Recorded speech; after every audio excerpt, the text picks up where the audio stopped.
If you've ever felt like you've hit a plateau or been stuck in a mental rut, thinking the same thoughts that you did yesterday and the day before, and maybe even the day before that, associating with the same people, eating the same foods, doing the same old things, it's time to rethink your brain's capacity. Because in today's fast-paced world, feeling stuck can be more than just a temporary roadblock. It can become a way of life. Whether it's your career, your personal development, or your relationships, the sensation of hitting a plateau can lead to frustration, decreased motivation, and an overall sense of stagnation. But what if the problem lies not in your circumstances, but in the wiring of your brain? Neuroplasticity is the brain's ability to reorganize itself by forming new neural connections throughout your life. And if you don't leverage the power of neuroplasticity, you risk remaining trapped in the same old patterns of thinking and behaving, which limit your potential for growth, improvement, fulfilling your soul purpose, and for living the life that you were born for. So what are the unseen barriers that are holding you back? Imagine living in a house with many rooms, but only confining yourself to live in one. This is like the limitations we impose on our minds when we neglect the principles of neuroplasticity. By sticking to old routines, avoiding new experiences, and shying away from challenges, you inadvertently reinforce the neural pathways that keep you in a state of complacency. And this not only diminishes your ability to regulate your emotions, to solve problems, to think creatively, it also solidifies biases and limits your perspective. What are the consequences? What are the consequences of sticking to old routines, avoiding new experiences, and avoiding your challenges?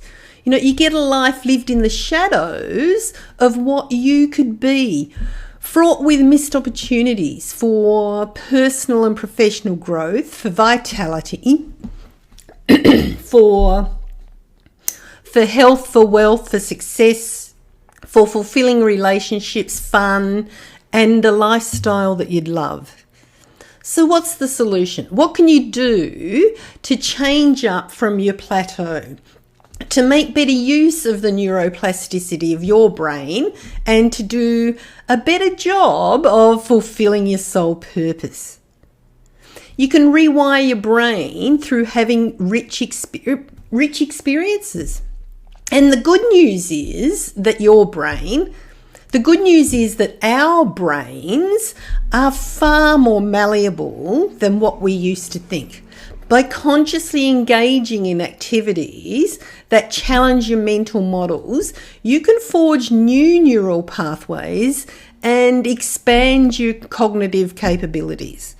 For example, learning a new language is not just about remembering vocabulary. It's a profound exercise in cognitive flexibility and cultural understanding that enriches your executive functions, such as the ability to regulate your emotions, to solve complex problems, to think creatively, to think flexibly, and the ability to override your conscious and your unconscious biases. Similarly, travel exposes you to new environments, new food, new customs, new clothes, new manners, different protocols and ways of life, which force you to adapt. And this also strengthens your problem-solving skills and your emotional regulation. For those of you who appreciate the science rather than just the overall theory, let's get more specific. Because you can improve the neuroplasticity of your brain by 3 methods. increased myelination, increased synaptic activity, and neurogenesis. So increased myelination. Myelination is the sleeve that coats the nerve cells to help them transmit impulses. Decreased myelination is a major problem in MS, in multiple sclerosis, when the transmission of the nerve impulse is interfered with.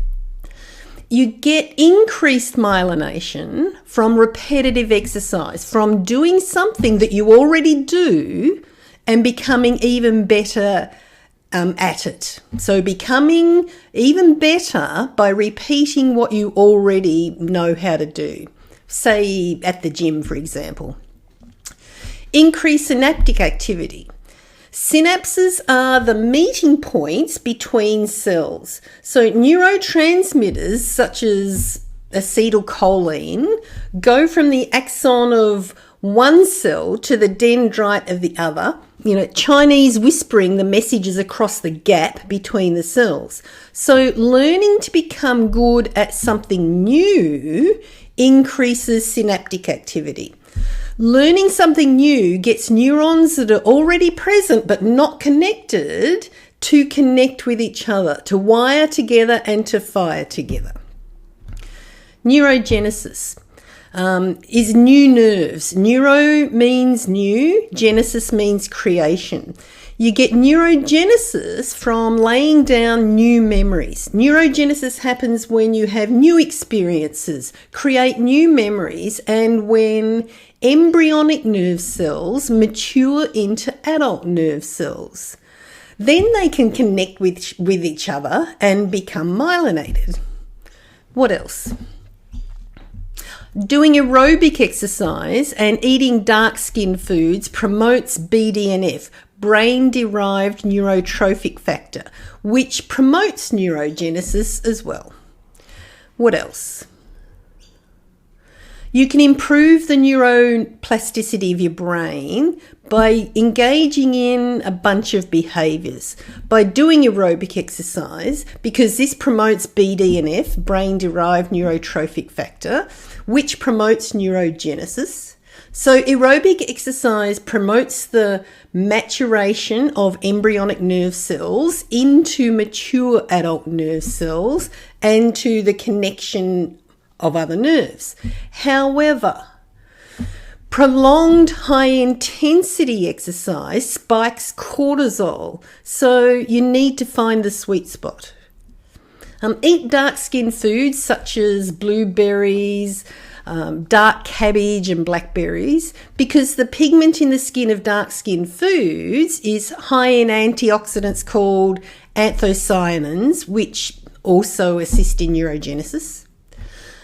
Sleep 8 hours, starting between 10 and 11 p.m. for brain cleaning and for learning integration. The brain actually gets cleaned while you're sleeping.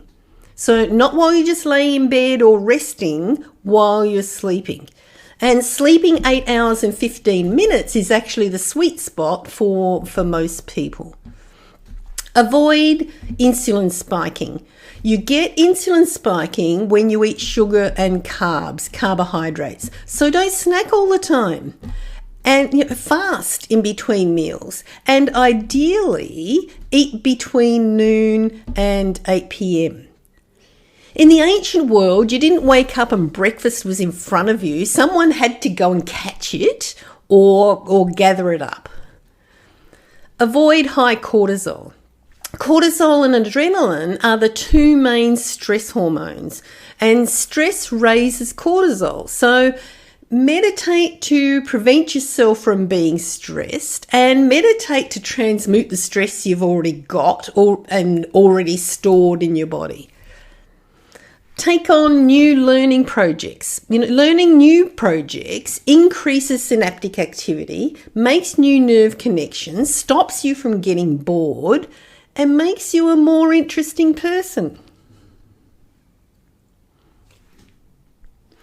This means that even small changes in your daily routine, such as taking a different route to work and interacting with people from diverse backgrounds, can have a significant impact on the neuroplasticity of your brain and your higher executive functions.